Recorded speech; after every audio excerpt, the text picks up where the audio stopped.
Paz do Senhor, pastor Marlon Mello, tudo bem? Vamos trazer aqui o evangelho aqui puro, sem mistura, sem nenhum fermento, para nos libertar. Trazer aqui a palavra aqui do apóstolo Paulo.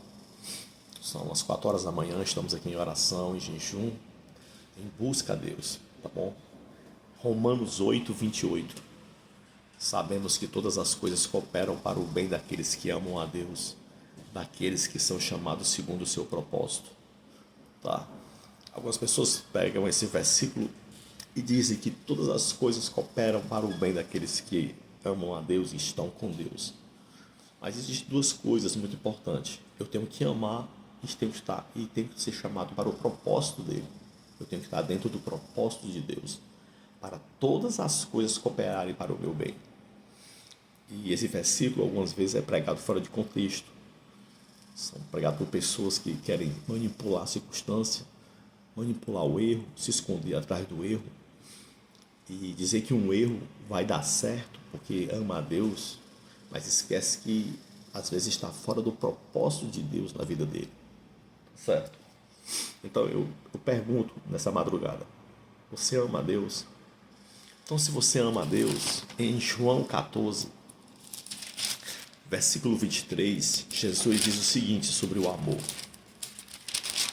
É Jesus que está falando, tá certo? João 14, 23. Jesus diz assim: respondeu Jesus: se alguém me ama, guardará a minha palavra, e meu Pai o amará, e viremos para ele e faremos nele morada. 24.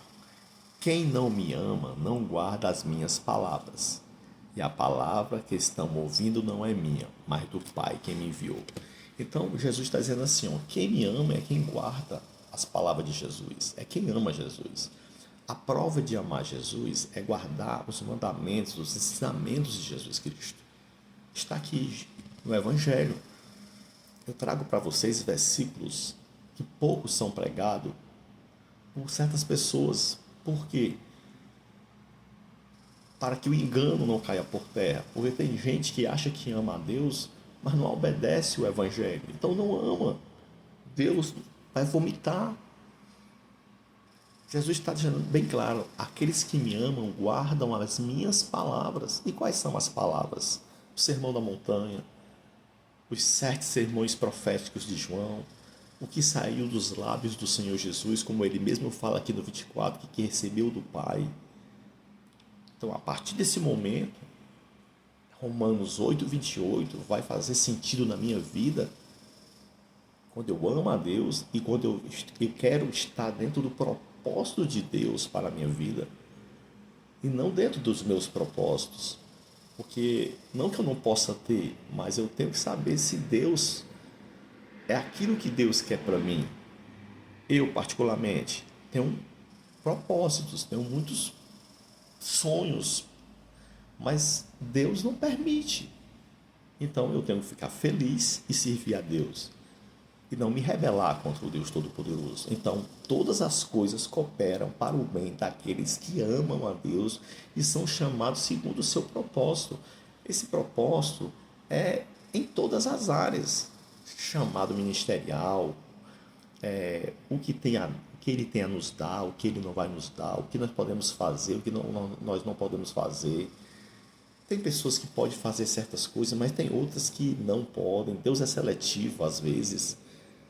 Quando Deus escolhe um, meu irmão, meu Deus, só Jesus na causa, como foi com Ezequiel, com Jeremias, foi muito seletivo, como foi com Elias, com Eliseu. Deus é Deus. Então, vou repetir, Romano 8, 28, João 14, 23. Se alguém me ama, guardará as minhas palavras, e meu Pai o amará. Aí Deus vai me amar.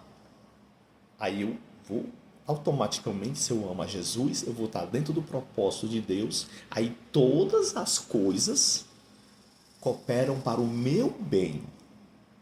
Todas as coisas, pode ser o que for. A pior desgraça, mas Deus vai transformar em bênção. Você pode ser pecado, errar. Deus pega o erro e transforma em dar certo, e faz dar certo. porque Deus tem poder para fazer dar certo. E não pegar versículo fora de contexto e ficar pregando para o povo. Então tá aqui, Romanos 8, 28 e João 14, 23. Se depois você dar uma olhada para refletir mais, fique à vontade. A paz do Senhor Jesus, vamos para a oração da madrugada.